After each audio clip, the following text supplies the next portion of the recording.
Are you living in the past? Or maybe you're thinking about the future and worrying. Do people tell you, be present, live in the now? Well, you're in luck because today's episode is the power of now. This is the Existential Stoic Podcast. I'm Next week Randy. we'll be That's doing The Danny. Secret. Absolutely. So, I'm not going to give any hints as to where we're getting the titles from our recent episodes, but what do you think? Is there something to living in the now? I mean, yeah, I think it's hard, but I think, Oh, yeah, there's definitely definitely. something to it. It's funny because I don't, it's all we have. It's such a weird thing to think about time because it is like all we really have is right now what's going on. Really, the past and the future, they exist in the sense they're connected to it. Like they make the now like present and, perpetuates whatever. But yeah, it's really weird because you can't, I think it's hard for us though to just sit in this moment without thinking about either being heavily influenced by something in the past or thinking about what's to come and then using that to guide us rather than like the present. It's really difficult. Yeah, and our brain is a thinking machine. Like thoughts just happen to us, a lot of them. Most of them we're not actually thinking about. They just It's kind of like happen. surprising sometimes, isn't Yeah. it? But it's also an interesting concept because even if you are thinking about the past or thinking about the future, you're still doing that in the now. It's Yeah. just like you may not be conscious that you're doing that in the now. Well, that's what's interesting too, because I was reading something on they were talking about like memory. They were doing studies on how like and I never really thought of this until like I guess more recently, but how bad our memory really is. And it makes sense, right? Like, if you think back, like think of any good memory you have, if it's been a long time, especially, dude, you definitely changed that memory and made it better and better and better over time, right? It's like each time you go back, it feels even better than it did before. And that's why they say like, experiences are such great presents, right? Because you can kind of go back to it all the time but you are going back to something different. And I think that's also true of like bad experiences that might affect us more readily in the present. Like what we're remembering might not actually have been true. And we're trying to work it out way out of context. Like we're not the same person. The time period's not the same. We don't have direct information anymore. We're relying on what we just, it's interesting. And I remember early on with psychologists, this is probably back in the 90s, I think it happened. I remember there was a big string of like psychologists, like where people were thinking that they had like trauma in the past and they didn't really. But it was just Hmm. like, they got convinced that they did because they were struggling now and were looking for an explanation. And it's an easy explanation, right? Oh, it's not my fault. And I don't want to belittle anybody that does actually have trauma in the past, obviously, but like, it is something that's possible because it's easy to convince ourselves that something was true if it explains the present. Because what we're really looking for is like an understanding of now. Yeah. And okay, so it makes me think because like the a lot so a lot of people have trauma in their past. And it's not like most people are intentionally trying to harm others. Most Anything. people. Some Yeah. people are, but most people are not. For the most part, people are generally good. But it's like, how does this stuff happen anyways? It makes you wonder. Because we don't know what we're doing. Hmm. And it's easy, we don't. It's not like that Bill Burr scene where you need a billboard that says like "Don't beat your wife." Yeah. I think Oh, it's so that's what you're supposed to do. Ah, I yeah. got it. It is funny that no, it Yeah. is. It's like, I don't think we really know and we're not like it takes effort to be aware of other people and what they're feeling and how they're experiencing something. And like, especially Mhm. with kids, like, I mean, I could imagine not even knowing how it's going to affect them until later, right? Like, especially something like you might not even realize, that Well, something's going to it, bother and, them. and that's the tricky thing because I don't remember much before I was around like 5 to 7 years old.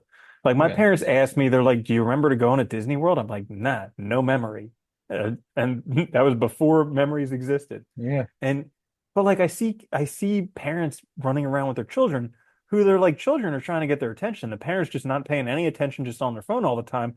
And I'm like, man, that's a terrible parent. But then I'm thinking to myself, well, kid's not going to remember. Doesn't matter. Yeah, my Unless unless they're sitting on a therapist's couch in like 30 years and being like, my dad never paid attention to me. I was pulling and pulling and pulling, and he just wouldn't look at well, me. that's the thing, right? You don't know. And like Yeah. you don't know how these things are going to come up and if they're going to become like, and I think that's also part of it because it's like we're constantly trying to understand, make ourselves intelligible, right? Make the world make sense. And I think for a lot of people, we talked about this before, but like, there's so much information that it's like harder and harder to make sense of things. It feels like we're in crazy town all the time, you know? And it Mhm. does because we're just bombarded with stuff.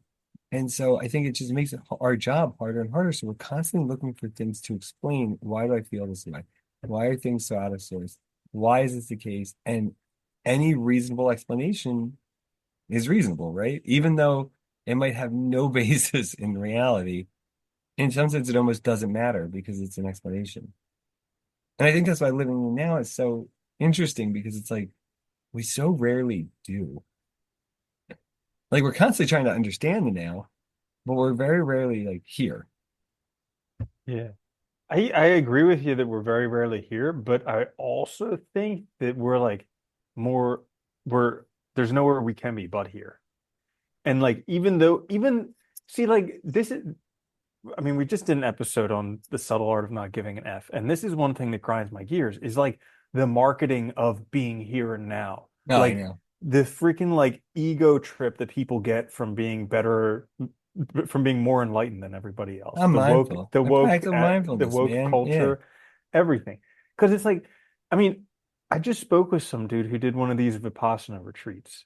And like, I don't know what which is that like is. it's a 10-day meditation retreat, but it's like it's kind of like the grind version of it, where they make you sit for like 12 hours a day, not move, not do anything.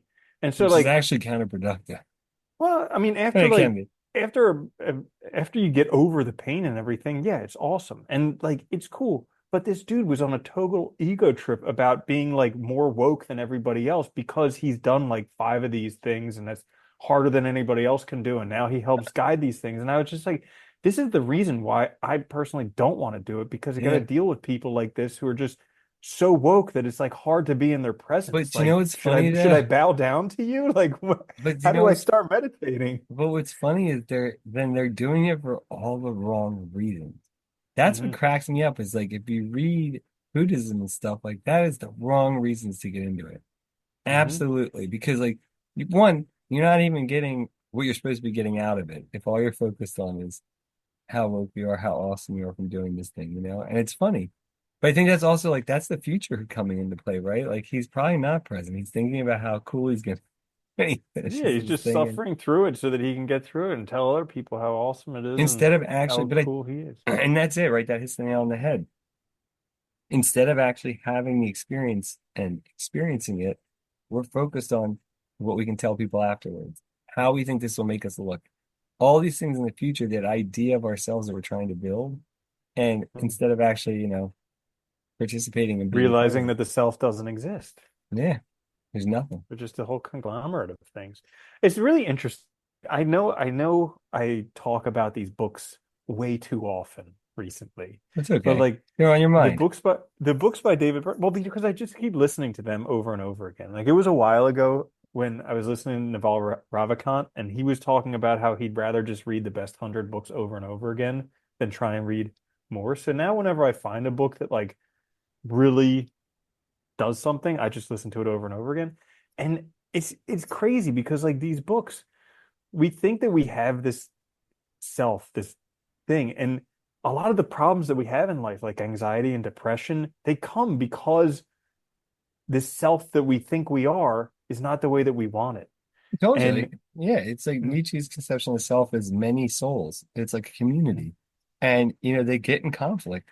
If you don't have yourself, like if you don't have a unity, right? You have internal conflict that causes anxiety, that causes depression, because you have drives that they're being basically fired inside instead of outside.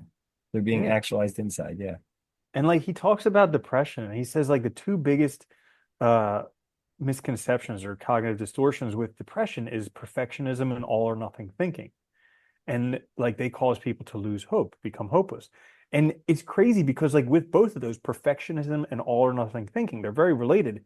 It's like I'm either all this or I'm all that. So if I'm Yeah. not perfect, if I haven't nailed everything 100%, then I'm worthless. I'm a failure. I Yeah. should just kill myself, something like that. And it's just absurd, but And it's everything is great. actually matters of degrees, not, not that. But that's totally, dude, like, when I was depressed, I could totally remember thinking like that, right? Like I'll never have X, Y, or Z, therefore. And it's like it's really flawed thinking, but it's really easy to rationalize it, right? Because it seems at the time in that state very reasonable, like a very Yeah, clear especially causal, when you're feeling down. yeah. Well, yeah, exactly. Yeah, I would Yeah. never think that if I was not feeling Yeah, depressed. because it doesn't make sense. But when you're feeling down, it's like that makes perfect sense.